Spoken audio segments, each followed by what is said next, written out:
Welcome to Pod Save America. I'm Jon Favreau. I'm Dan Pfeiffer. On today's show, Donald Trump is running for president even if it's from prison. And South Carolina Senator Tim Scott is crazy enough to think he can beat this criminal defendant. Joe Biden kind of makes news about his own presidential ambitions. Lovett and other Democrats pressure Dianne Feinstein to resign. And some Republicans now want to ban entire libraries. Then, Governor Gretchen Whitmer joins to talk about what national Democrats can learn from Michigan. All right, let's get to the news. For all you Trump-hating libs who think a criminal conviction might stop Cheeto Jesus from running for president, think again. In Trump's first big interview since his arraignment on 34 felony counts, he told Tucker Carlson, who has called Trump a demonic force who he hates passionately, that nothing short of death will stop him from seeking the White House in 2024. He also shared some typically sharp insights on a range of topics. Let's listen. Nobody talks about nuclear. The problem we have, the biggest problem we have in the whole world, it's not global warming, it's nuclear warming. I call it the N word. You have two N words, you don't mention either one of them. The nuclear word you don't mention. President Xi is a brilliant man. If you went all over Hollywood to look for somebody to play the role of President Xi, you couldn't find it. There's nobody like that. The look, the brain, the whole thing. He had an incredible, I'm not allowed to say it because it's very impolite and very politically incorrect, a beautiful female interpreter. She was very beautiful. When I went to the courthouse, which is also a prison in a sense, they signed me in. And I'll tell you, people were crying, people that work there.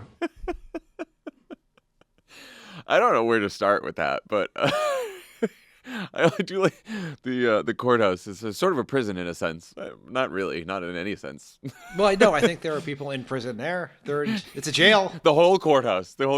They didn't have a class on arraignment. I also just the fucking love for dictators. Top of the line. Kim Jong-un, top of the line. President Xi, love him. You couldn't get someone in Hollywood to play President Xi. Loves China now. Works really well with China. They get along so well. The Hollywood thing is so weird. Why can't you get someone to play him in Hollywood? We got someone to play Lincoln. You can find people to play people. First question, how do you think these two patch things up so quickly after what Tucker said about Trump? Well, John, true love, or at least mutual interest, conquers all. The fact of the matter is they need each other. They absolutely need each other. Tucker cannot be at the top of the MAGA media without Trump fans, and Trump can't be at the top of the Republican Party without the MAGA media. So they are in bed together for the foreseeable future. Just wild hearing Tucker just sit there and giggle and not get a word in at all. Just let Trump go on and on. The guy takes on the Chinese Communist Party every night on his show, and then he sits there as Trump's I love Xi, he's the best. Yeah, he basically penned an erotic thriller about Xi. He's got the look. I love his look. I love his brain. What are you doing, the cut of his jib. What are we doing? Very weird. Do you have any polling on how persuadable voters would feel about casting their ballot for a convicted criminal? Is that something that the folks in the diners are looking for, or what? Well, we'll have to check today's New York Times to see if they visited any of those diners. But look, after 2016, we should bring a lot of humility to political predictions, analysis. But I'm going to go out on a limb, just on a limb here, and suggest that perhaps it's not going to be a strength, right? I don't know. It's not going to be a real selling point with a lot of voters, is that he will be maybe waiting his sentencing hearing while people are casting early votes. It doesn't seem great. You don't think people are going to say, you know what, innocence is for cucks. I'm looking for a guilty candidate. No, I fully expect that Trump will accept the Republican nomination from Rikers, and it will be a huge success. Huge success for him. Yes. Trump's been trying to fight off his many other legal troubles in the week since his arrest. He just asked a judge to delay the trial of a lawsuit brought by writer E. Jean Carroll, who's accused him of raping her in the 1990s. He's in court trying to prevent Mike Pence and his other senior White House aides from testifying about January 6th. He's suing Michael Cohen for $500 million for violating attorney-client privilege. I do think he has a strong case on that one. It seems like he might. Yes. It's only been a week, but do you think that any of these legal developments have affected Donald Trump's chances of becoming president again? I think that on the margins, and very much on the margins, they have somewhat possibly increased his chances of being the Republican nominee, which I think were quite good before this. I do not think they have in any way, shape, or form helped him make it more likely that he'll become president of the United States again. So just by virtue of becoming the Republican nominee, he is closer to become. He is maybe 40,000 votes away from becoming president again. Yes, that as long as he can, if he were to become the Republican nominee, he is a near coin flip away from being the next president of the United States. We should always have to remember that, no matter anything else that happens, conviction, 2 convictions, 3 convictions, no convictions, that is the issue. But he has the Republican Party has in some ways consolidated around him because of his arrest, which is an amazing thing to say about today's Republican Party. I mean, he's also, and we've talked about this before, he's winning the race for attention in the Republican primary. Like, when's the last time something about Ron DeSantis has really broken through the media coverage now that it's all Trump and Trump crimes all the time? And just to look at some of the polling averages and the polls, the primary polls, now the polling average at 538, Trump's at 49.3, DeSantis is at 26.2. That's the widest margin yet in the race. So Trump is significantly ahead in the primary right now, though national polls are national polls. There was an ABC Ipsos poll from last week. The percentage of Americans, the general electorate, who think Trump should have been charged is up from 45% to 50%. The percentage who think he should suspend his campaign is up from 43% to 48%. And his overall favorability rating among all voters is down to 25%. I don't think that's good. 25% doesn't seem good when you're trying to run for president. That's down 10 points since the 2020 election. And that's just one poll. But overall, 538's average has his favorability at 39%, which is the lowest since just after he lost the midterms for Republicans, and it was around 36% there. So not doing great. It's very notable that his 2 most recent dips in polling are getting arrested on 34 counts of criminal violations and costing the Republicans the Senate. And that was worse. That one was worse. Yes. Yeah. He's less popular after he lost the Senate for Republicans. But Republican politicians aren't still just supporting Trump. They are using all their power to protect him from any kind of accountability. House Republicans want to pass a bill that would move all prosecutions against former presidents from state court to federal court. I love that bill. It's like all prosecutions. So far, there's just been one. There may be others for the same guy, but so far it's just one guy who's had prosecutions. They're also trying to investigate the Manhattan DA's office, though Alvin Bragg this week just filed a lawsuit against Jim Jordan to stop that investigation. Why do you think Bragg did that?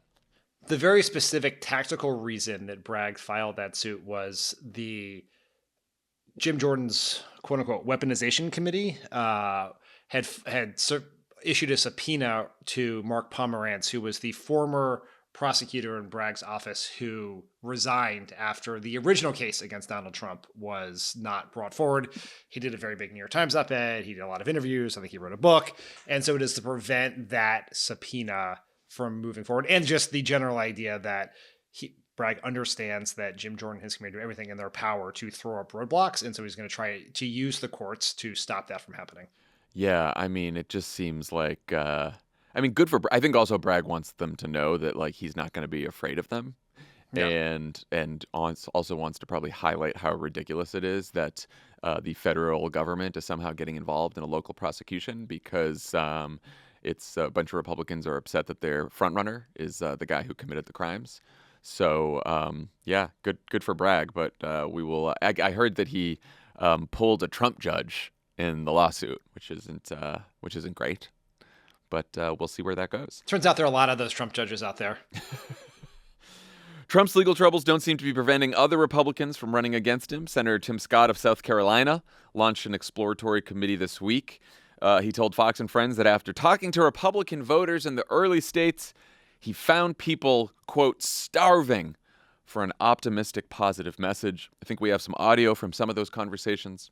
Kiss my ass. Take the deep state dildo and shove it up your ass, you son of a bitch. Why do Democrats keep shooting up our schools, churches, and concerts? Sounds like Republican voters are hungry for an optimistic message, huh? There's one thing Republicans want. It's optimism. All you have to do is turn on Fox News and see that. It's Morning in America every day. What effect, if any, do you think that Tim Scott will have on the Republican primary?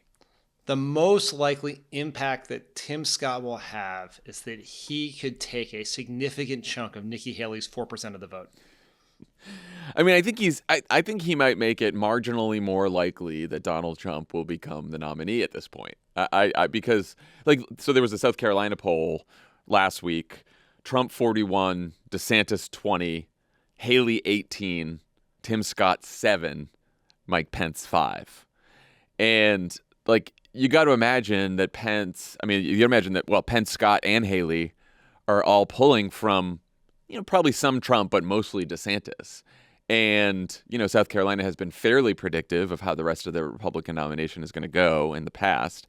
And if DeSantis is already having trouble catching Trump, he's already down to Trump. Now you split a whole bunch of other vote that could go to him among three people, Pence, Haley, and Scott, who aren't going to win the nomination. And you start seeing how Trump's just going to run away with it.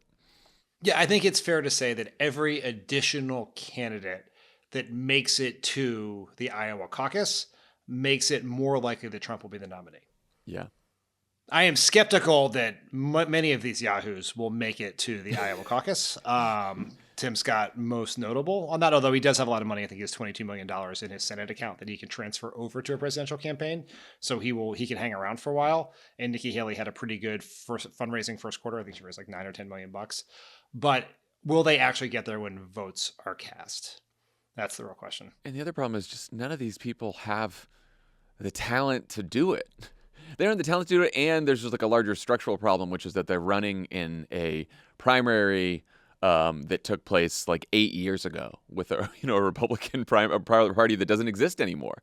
We've talked about this with Nikki Haley, but if Tim Scott was running in 2015, or maybe I would argue 2012, I'd be like, oh yeah, that's a guy to watch. I could see that happening. But this Republican Party these days, are you kidding me? And even 2012, let's not forget, Newt Gingrich almost became the nominee. Right, Rick Santorum almost became the nominee. Right, Michelle Bachmann led for a while. Right. It is. Yeah, maybe you have to go back to 2008. 1984 is what you need. Tim Scott was asked this morning about whether he supports a national abortion ban. Now, this is a guy who already signed on to, he co-sponsored Lindsey Graham's national abortion ban at 15 weeks. But instead of just giving that answer, he gave this just garbled answer about that ended with something about Janet Yellen. At a banking committee in hearing. A banking committee hearing? It started on abortion, it ended there, and he didn't really answer the question. I was like, oh man, not ready for prime time. I mean, I just do not understand it. We worked in politics for a long time. Before you speak to the media, particularly on the day in which you announce your presidential exploratory campaign committee, you theoretically, in the old days, would sit down with your communications people. They would say, here are the questions you're most likely to get asked. You want to try out some answers? Let's see what we think. That does not happen in the Republican Party anymore. This is like Nikki Haley when she got asked the Trump question and just also vomited up word salad. That was word salad from Tim Scott. It's mind-boggling. That after the Wisconsin race, that is the question that is going to get asked. He's getting in the race on almost the day that Ron DeSantis is going to sign a 6-week abortion ban in Florida. It's in the news. Come up with an answer. It doesn't have to be a good answer. It doesn't have to be the right answer. Frankly, for Republicans, it doesn't have to be an honest answer. Just say some coherent words in a row so you actually seem like a competent human being. That is beyond the pale for these people. Well, and I think it's a consequence of them being firmly ensconced in the safe space right-wing media bubble for many years now, where they only have to answer questions like, Tucker Carlson asked Trump, sir, tell me how wonderful you are, how great you are, just go ahead. And then lets him go on for 3 or 4 minutes. They're not practiced at answering real questions from real reporters. And that wasn't even a tough question. First of all, it's not like it was an issue that's not in the news it was like, got your question. It's abortion. It's everywhere right now. And to not have an answer on that, it wasn't even like hey, what do you think? National abortion ban? What do you think? Pretty simple question. Couldn't do it. Same thing. And DeSantis only talks to Florida right-wing press. Nikki Haley, she's been out of practice. It's just, none of these people can really face hard questions anymore. Speaking of campaign announcements, on Monday, Joe Biden made some unintentional news, his favorite kind, when he said this to Al Roker. Well, I plan on running now, but we're not prepared to announce it yet. A few thoughts on this. I feel like Joe Biden has given almost that exact answer before. He's said he's used the word intend instead of planning on running, right? So it's close. So I'm not quite sure why it got so much attention. Maybe just the media's bored, so they wanted to make some news. But what do you think? Stepping back from that, like, what is going on here with Biden not just filing papers at this point? Seems like everyone around him, including him, has made up his mind. It doesn't seem like there's any doubt left that he's going to run for president again. So why not just file the papers? It's a great question. I think the reason the Al Roker answer got some attention is there has been a number of stories in a number of outlets in recent weeks raising questions about why President Biden hasn't announced yet. Because his team had previously indicated that they were eyeballing the similar timeline that President Obama used to announce his reelection, which is basically this week of 2011. So we have crossed that line, and they've been staring at that calendar for a long time now. And they were never like, we're definitely doing it by this day or it's not happening. That was just sort of the common understanding. I think there are a couple things going on here. One is, I don't think President Biden is in any hurry to become a candidate again. Not to say he's not running, he's clearly running. But I think he recognizes that the Republicans are all sort of lighting themselves on fire in support of Donald Trump right now. Some of Trump's opponents are sort of melting down before our eyes, like Ron DeSantis. So just stay out of it and just be president, which is your comparative advantage right now with these people. You're kind of above the fray. Can I just ask about that? Like, what is the real difference of Joe Biden? He does like a 2-minute video. I'm running for president again. It's like a big day of coverage, maybe a day and a half, generously. And then he goes back to showing that he's president, which is still that advantage. He's doing events. He's talking about the infrastructure bill. He's talking about the IRA, whatever else. He's going to Europe, doing whatever else he wants to do. Like, I just don't know what the real difference is once he sort of crosses the Rubicon into candidate. There is no difference. Yeah. The press is already treating him like he's running for president. Right. That's what so this is, I think, the other reason here is, yes, you could theoretically just file papers tomorrow and say, I'm going to do a formal announcement tour this summer or even this fall, you could say, if you want to kick it off. And that is essentially what Obama did. He filed papers in April, and then a few weeks later did a couple rallies in the battleground states of Ohio and Virginia. Ohio was a battleground state back then, which is a nice old thing to remember. And so he could do that again. Now, the reason you would not just up and do that right away is in the calendar year of 2023, you have to have all of your ducks in a row when you do that, because this would be a big online fundraising day for you on the day you announce. It'll be the first time you've hit your list to raise money for yourself in 2.5 years. And so you want to have all of your infrastructure up. You want to be able to have some messaging done and a whole bunch of other stuff to be able to do that. And I think they're just still working on that. As far as I know, both from the public reporting we've read and just sort of the people we talked to, is he has not yet picked a campaign manager for this campaign. Although my understanding is there's a leading contender it's been written about. But you sort of want your campaign manager, you want some staffing, you want to be all ready to be able to have some infrastructure to take in the money and the enthusiasm. People are going to say they want to volunteer. They're going to want to apply for jobs and all those things. You just kind of got to get that stuff ready. I don't think it matters whether he does it now or he does it next month or the month after that, but there is a point at which you are giving up some of the advantages of incumbency by waiting too long and not using all of the head start you will have over your eventual opponent. And you will continue to get annoying stories in the lead up to that, which is like, is he really going to run? Is he having second thoughts? Which, are not all that damaging, but probably annoying for the president. Yeah, I mean, the way he answers that question is to try to have it both ways, which is make it clear he's running and then kick off or forestall the official filing of paper / announcement to a slightly later date. He's already starting to act like the party's nominee. He announced this week that he has chosen Chicago as the site of the 2024 Democratic Convention. Atlanta was the runner-up. Georgia's a swing state. Illinois is very much not. Why do you think he went with Chicago over Atlanta, and how much does this really matter at all? Okay, first question, John. Do you remember where the 2016 Democratic Convention was? Yeah, I was there. It was in Philadelphia. You were not there.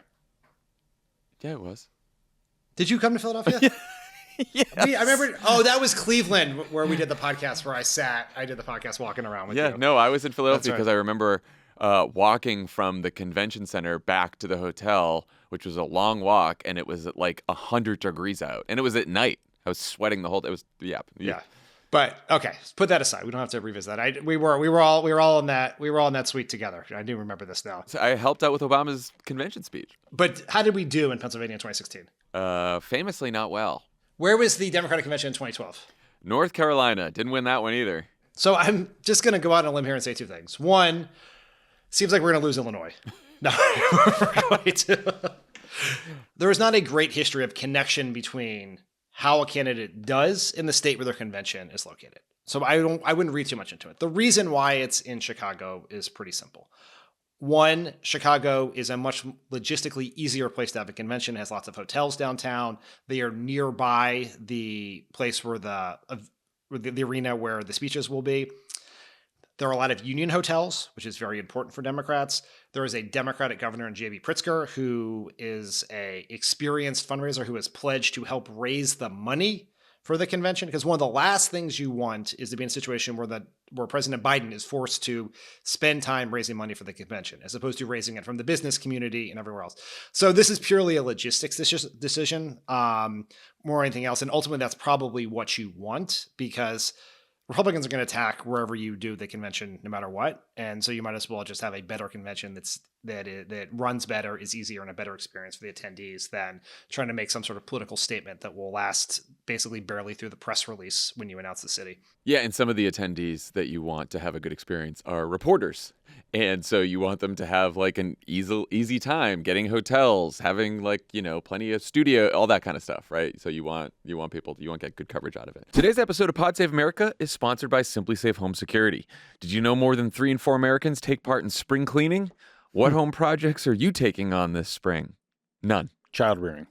Trying to get on a Trump jury. Is that a home project? You trying to get on one? Yeah, I want to be on a Trump jury. That'd be fun. I'm impartial. Put me in, coach.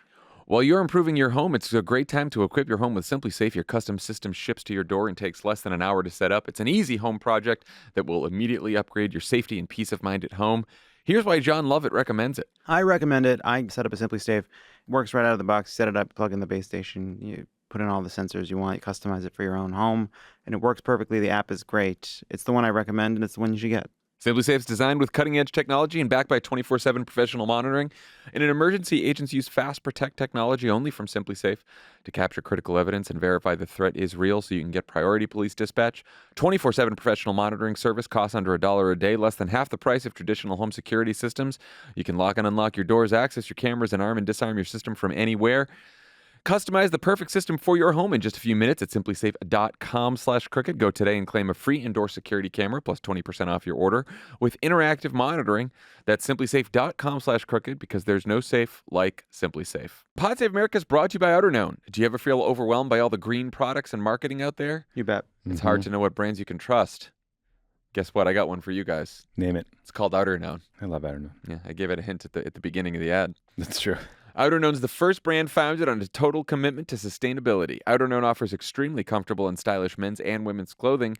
Every product they make has planet first mentality, meaning materials are environmentally friendly and the factories they work with provide safe working conditions and fair living wages for all workers. Tommy also has planet first mentality, and you've been wearing Outerknown sweaters for years now. Yeah, the planet comes first, but you still look great. I got the blanket shirt. Mm-hmm. They got some really great it well. jeans, which are very soft and comfortable, and they're guaranteed for a long time. I got some great sweaters that you put to work during the winter. I got a bunch of T-shirts. I have a ton of Outerknown stuff now. Also, we all have our Crooked Media holiday jackets are all from Outerknown, and they are very good looking.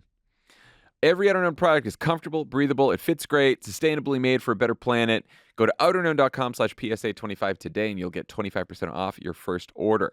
That's outerknown.com/PSA25, spelled outerknown.com/PSA25 to receive the 25% off discount code. Check them out today, outerknown.com/PSA25, and don't forget to use the promo code on the page for 25% off. Pod Save America is brought to you by Lomi. I take out a lot of garbage, guys, and sometimes it On makes these me... Republicans, taking out the trash on them. Enough about your dating in your 20s. Oh. Whoa. Wow. Wow. Leave it in. Gotta cut it. Yikes. Anyway, I should say I used to take out a lot of garbage, and it made me feel guilty. Oh, right. But now what? I have a Lomi. Mm-hmm. You know what the Lomi does? What does the Lomi do? It turns my scraps into dirt. Nice. And it's just with one push of a button. It's a countertop electric composter that turns scraps to dirt in under 4 hours. There's no smell when it runs, and it's really quiet. Thanks to Lomi, I got way less garbage each week, cutting down on those bags. Recently, I had a bunch of fish. Fish stinks, but you put it in a Lomi, you hit the button, Boom, suddenly it's your dirt. fish is dirt. That doesn't Suddenly smell. it's dirt. John the other day told me, he's like, I got so much dirt, I might buy the New York Post. Hey, wow. Wow. Tommy, Freaking out. Tommy, Got a lot of yes hands in this group today. A lot of yes hands. Tommy wrote some one-liners for the ad session. Yeah. It's a Rickles over It's here. like, I thought Pod Save the World was going Look at long, this but really, guy. Tommy was just preparing one-liners. Yeah, just roasting over there.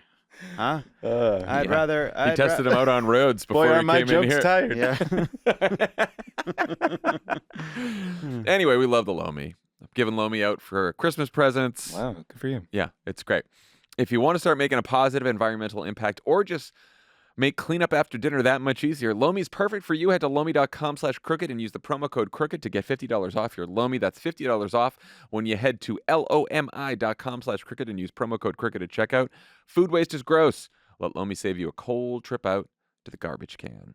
President Biden and Senate Democrats are currently having trouble confirming judges because of 89-year-old California Senator Dianne Feinstein's extended absence due to a bad case of shingles, which is preventing a lot of these nominees from even being voted out of the closely divided Judiciary Committee. She's on the Judiciary Committee.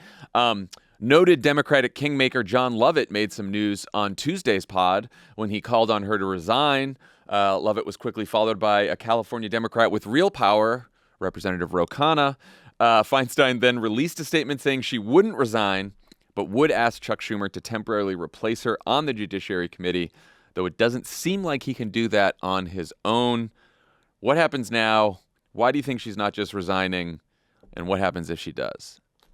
Well, I think she clearly does not want to resign. She's been under pressure to do that for a very long time, even dating back to whether she should run for re-election in 2018.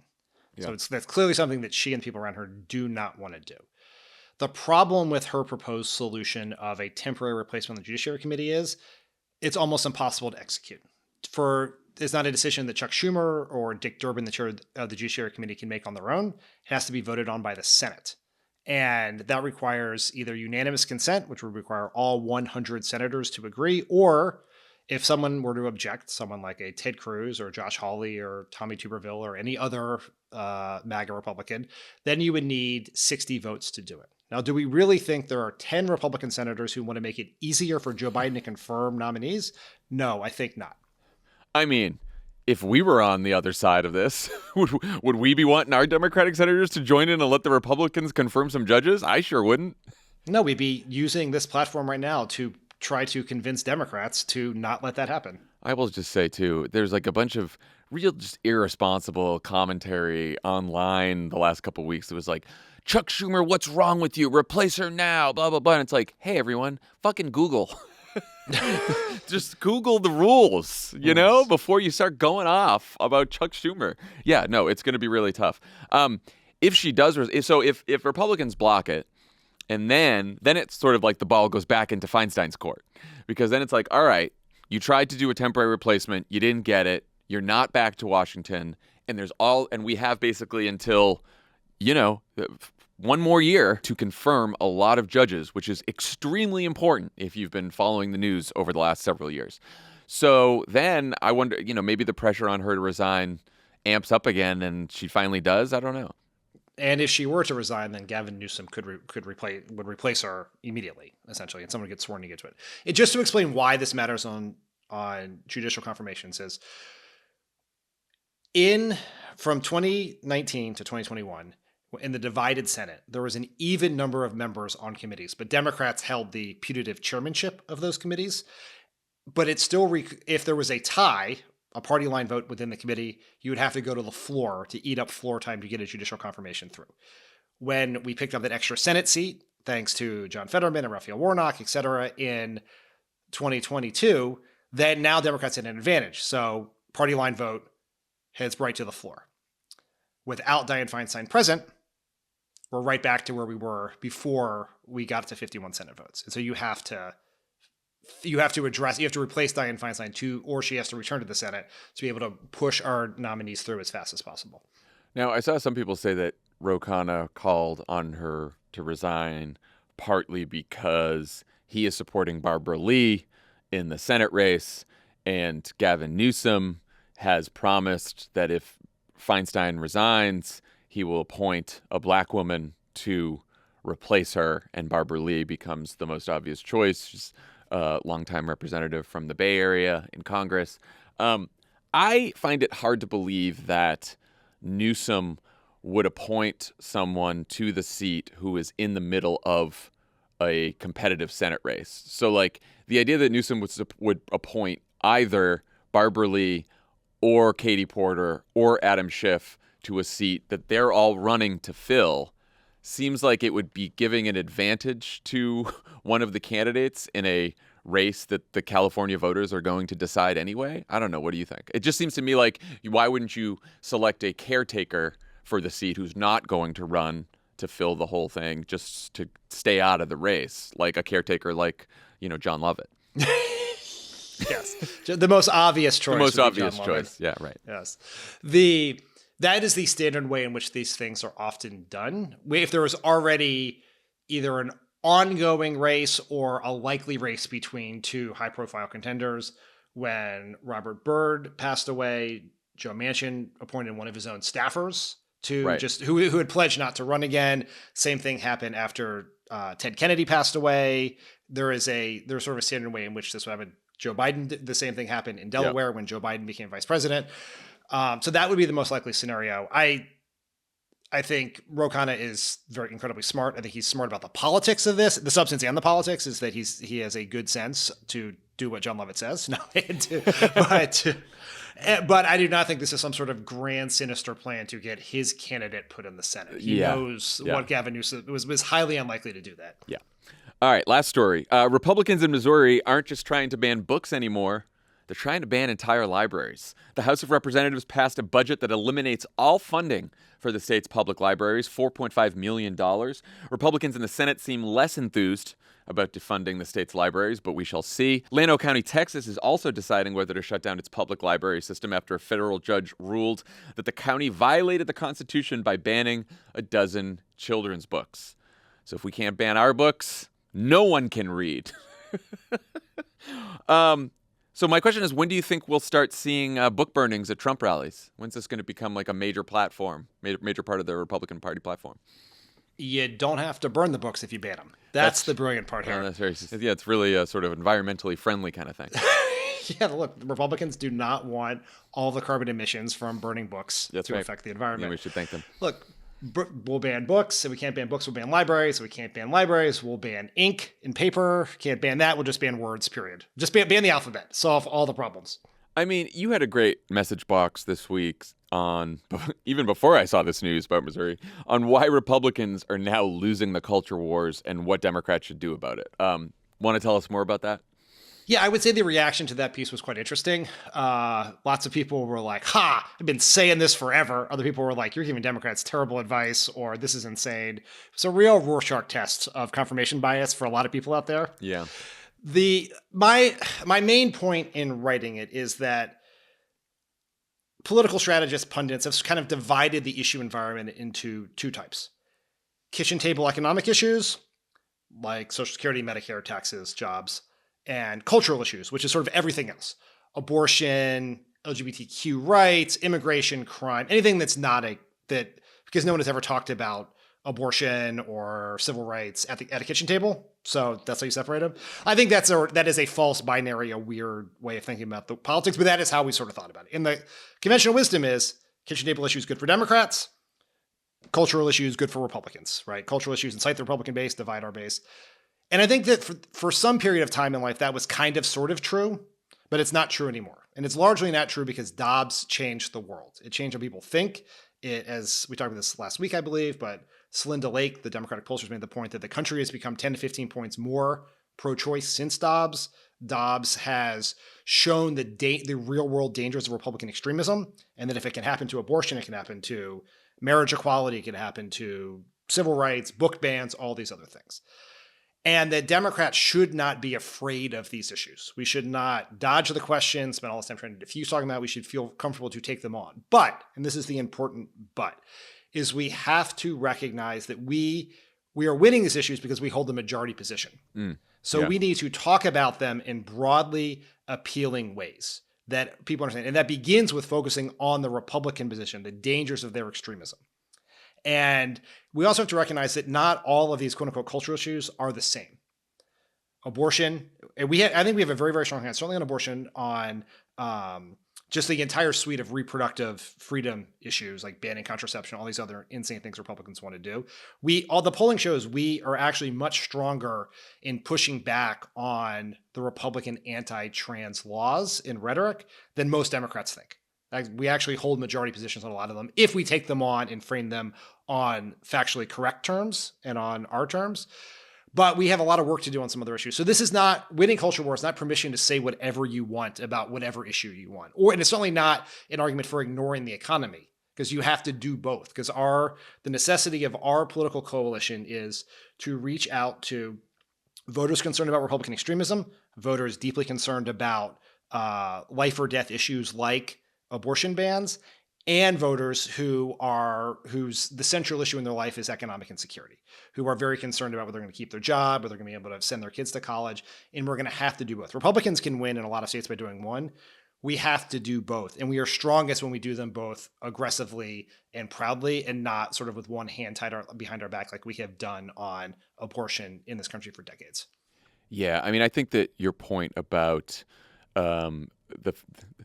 the reason it looks like we're winning the culture wars right now is because we are on the side of the majority position in the country. And, part of this is Republicans have taken such extreme positions on so many different issues across the board. Like we sort of had, we were on the side for a long time, I think, on economic issues. Republicans were against any kind of higher taxes on rich people, against any kind of regulations to protect people, protect workers. And so that was an unpopular position for them. And then on the so-called cultural issues, it was a little more divided, partly because of the position that the Republican Party had taken and partly because the country wasn't necessarily there yet. Now, the country has moved on a lot of these social and cultural issues, but also just the extreme positions Republicans have taken. And in the case of Dobbs, now the court has taken away rights that people have had for a long time. And so that's making it that's affecting the whole the political environment as well. So I do think you're right. Like you can't lump all of these issues together. We do, because it's just like it's shorthand on the culture issues. But like each issue is very different, and each issue depends on both the position that the Republican Party has taken in some of the more extreme positions, and where Democrats are, and of course where the country is. And I do think that like part of the challenge for Democrats is making sure that we highlight the most extreme positions that Republicans have taken in places, right? Like, yes, Republicans in Congress aren't banning entire libraries yet, but they should be made to answer for the Republicans in Missouri who are. Every Republican should be made to answer for some of these extreme positions on abortion that Republicans are taking in state houses across the country, and judges are deciding cases that judges are deciding across the country. And so we have to continually bring up the most extreme examples of what Republicans are doing, not just to paint the whole party like that because it's good politics, but because history has shown that this is where Republicans end up anyway. Some yahoo in a state house takes an extreme position in like South Carolina saying that there should be the death penalty for women who get abortions. And it seems like, that's only two extreme Republicans in South Carolina that are doing that right now. And, a couple of years from now, suddenly it becomes the majority position of the party. Right? So I think it's very important for Democrats to continue to highlight this extremism. And I think this whole culture war thing is really about Republicans going off the deep end as a party more than it is just about where the Democratic Party is. Yeah, and your point about taking the positions of some Republicans in some parts of the country and making the entire party answer for them is very important because for two reasons. There are politics to it, but also if we put political pressure on them and they walk away from those, that's a win for the world too. Take the law in Kansas passed to allow the inspection of genitals before kids can participate in youth sports. Look, I haven't seen a poll on that, but I'm going to take a guess. People are not for that. Not popular. And every Republican should have to answer for it. Yeah. Okay. When we come back, I will talk to Michigan Governor Gretchen Whitmer about what national Democrats can learn from Michigan. Pod Save America is sponsored by BetterHelp. Getting to know yourself can be a lifelong process, especially because we're always growing and changing. Therapy is all about deepening your self-awareness and understanding because sometimes we don't know what we want or why we react the way we do until we talk through things. BetterHelp connects you with a licensed therapist who can take you on that journey of self-discovery from wherever you are. What's the one thing you'd tell your 20-year-old self that you wish you'd known about yourself then, and why? I'd say to my 20-year-old self, stop being so annoying. Youth is wasted on the young, they say.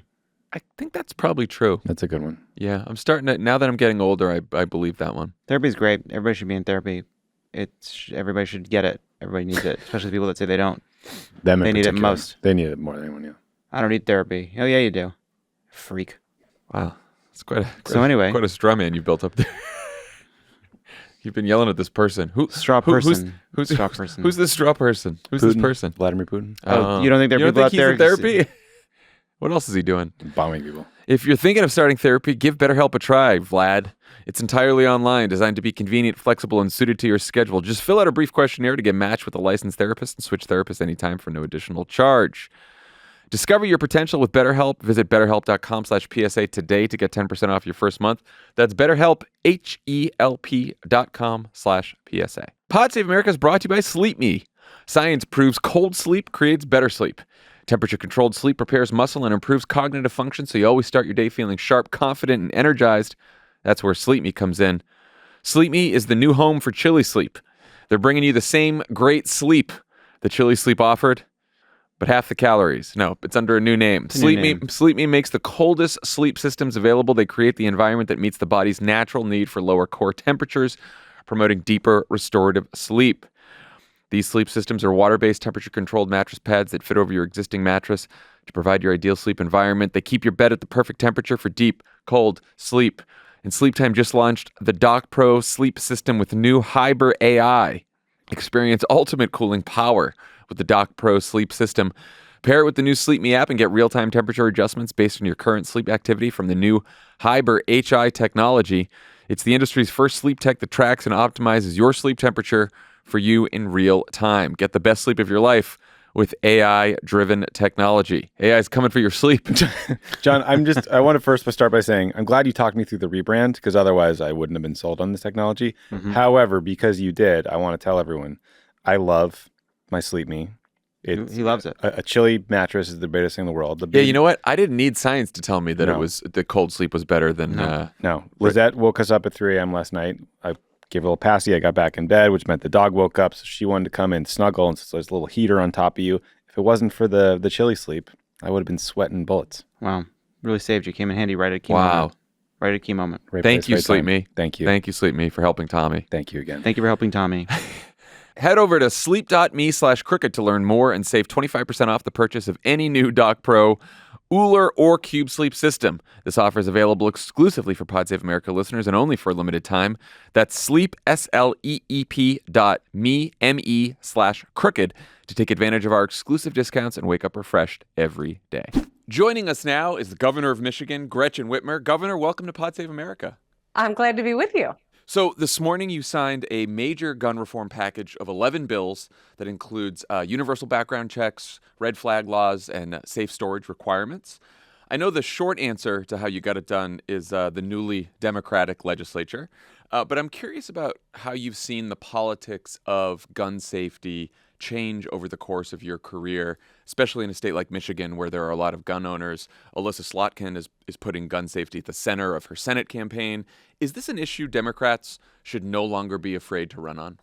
100%. You know, Jen, when I started a couple decades ago, it sounds so old when I say it, but guns were for a long time the third rail, right? You didn't want to touch it. It was too dangerous, too complicated. And yet we've seen, like abortion, right? The conversation evolve where people expect us to be conversant and have a plan to make them safe or to protect their rights when it comes to abortion. And I think we have to be bold.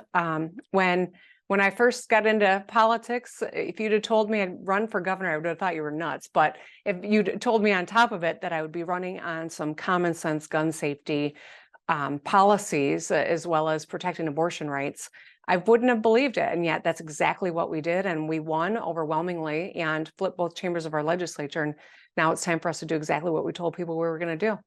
You and the Democratic legislature have accomplished so much so fast in the first 100 days of your second term. Republicans in Michigan are predictably predicting a backlash in the next election. Why are they wrong?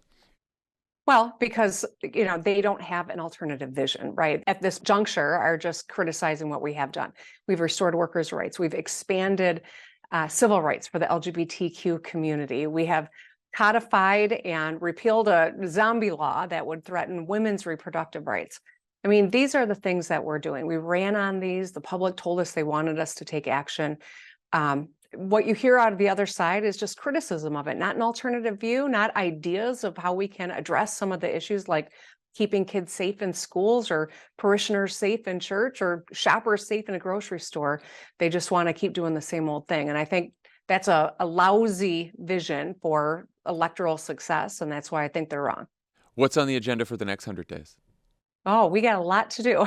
So, you know, we got to get the budget done. I've introduced a budget a couple months ago. The legislature has it. They're holding hearings, but delivering on that. I mean, they're long overdue investments, whether it's fixing the damn roads or it is making sure that we get the educational outcomes for our kids that we need by greater investment in individualized tutoring and universal 4-year-old preschool. This is front and center for the next line, but we've got a lot of work I think we can do around climate and eliminating our carbon footprint. I built a plan last term, and now I've got a legislature that'll actually help me codify it. So that's front and center as well. Florida Governor Ron DeSantis came to Michigan last week and was introduced by a Republican state rep who described Michigan as the anti-Florida. Would you agree with that characterization? I thought it was funny. I'm like, okay. I mean, in Florida, they're taking women's rights away. They're taking books out of schools. They're targeting the LGBTQ community. They're taking, you know, accurate teaching of history out of schools. I mean, if being not that is supposed to be an insult, I mean, I'll take that every single day. In Michigan, we're going the other direction. We're expanding rights. We're codifying rights. We're ensuring that every person, no matter who you are or how you identify, is respected and protected under the law. So I think that there are a whole lot more freedoms in Michigan. And also, we got 2 peninsulas. They only got 1. That's good. That's good. So the Republican Party has become extreme everywhere, particularly in Michigan. What lessons have you learned over the last 4 years about how to deal with this extremism? And what advice would you give to Democrats in states where MAGA Republicans still hold power about how to win? It's really stunning and saddening and scary, frankly, when you think about one of the kind of core platforms of the Republican Party right now, at least in Michigan, is to stoke violent rhetoric and to undermine our confidence in our democratic institutions, to continue to deny the outcome of a free and fair election from 3 years ago. That is still happening. The new chair of the Republican Party here is so far out there. She says Beyonce and yoga are satanic. I mean, that's who's the top Republican in Michigan right now. And I think it also is why we're seeing so much crossover, right? From people who are more traditional Republicans or more middle of the road, maybe economically more conservative, but more liberal minded socially, coming over. And I think that's a part of why we've had such great, overwhelming success beyond the usual Democratic lines here in Michigan. But I don't think we should make any assumptions that it's going to fix itself or it's going to get better. I think we've got to keep speaking truth to power. Every state's different, so I'm always reticent to subscribe how another governor might, conduct themselves because they've got different tools at their disposal. But here in Michigan, I can tell you, being blunt, being clear, listening, it's a unique thing in politics, but listening, I think, is the strongest, most important thing any elected official or aspiring elected official can do. There's been this debate among some Democrats about how the party should respond to these right-wing culture wars. Do you engage or do you focus on economic issues? You've done both. You focused on jobs, infrastructure, affordable housing, but also, as we talked about, protecting abortion access and expanding LGBTQ rights. What do pundits get wrong about this debate? But, toward the end of the campaign, I'd frequently get the question, are you talking too much about abortion? Shouldn't you be talking more about the economy? And I'm a pretty disciplined communicator, Jon, and I've got a long fuse. Like, I don't get frustrated easily. I got thick skin. But I kind of got tired of that question. And I said, listen, if you don't think abortion is about the economy, you probably don't have a uterus or know someone who does. Because the most important economic decision a woman will make in the course of her lifetime is when and whether to have a child. And so if you're talking about jobs or affordable housing or clean drinking water, you're talking about fundamental rights to make your own decision about your body and whether or not to start a family or having protections in your workplace or in your home, these are economic issues. And so I always reject that tendency to bifurcate social issues versus economic issues. They are intertwined. We are human beings, and all of these facets impact us at the dinner table and in our lives every day. And that's why we shouldn't shy and we shouldn't pick. We got to talk about both, and we got to be bold. Speaking of abortion access, the Fifth Circuit Court of Appeals just ruled that mifepristone can remain on the market, but they heavily restricted the drug, including blocking its use beyond 7 weeks of pregnancy and blocking retail pharmacies from dispensing the drug. The Supreme Court will obviously get involved here, but in the meantime, what steps are you considering to help protect access to abortion medication in Michigan? Well, we've done a number of things, going back to before the Dobbs draft even came out. I'd filed a lawsuit because I knew with the death of Justice Ginsburg that this was a very real threat. We were successful in amending our Constitution. There was a lot of things that went into that, but I'm grateful to say here in Michigan, we overwhelmingly embraced abortion rights and expect them to be codified. But Michigan was a party to the Washington lawsuit. We're obviously in the morass of these two dueling outcomes. And so one of the things we did early on was talk to all of our insurers and make sure that there was not going to be any disruption in coverage for birth control and mifepristone. I think that a number of states are stockpiling. That's something that we are looking at, as well as a number of other possibilities. I think part of it is that we've got to use every single tool that we can, and every state's different. And while they promised this was going to be left to the states, very clearly that's not their intent at all. It is to eliminate this right, and that's why every person in a position of authority needs to use every tool at their disposal to continue to provide this access. You've answered plenty of questions about your own future around 2024, so I will not ask you one of those again. Oh, but, thank you. Because I know what your answer is going to be. But what do you think Joe Biden's biggest challenge will be in 2024? I think a challenge in politics, and it's not unique to the president, but a challenge in politics is, telling people the story of what you've actually gotten accomplished. Cannot assume that it's going to get covered.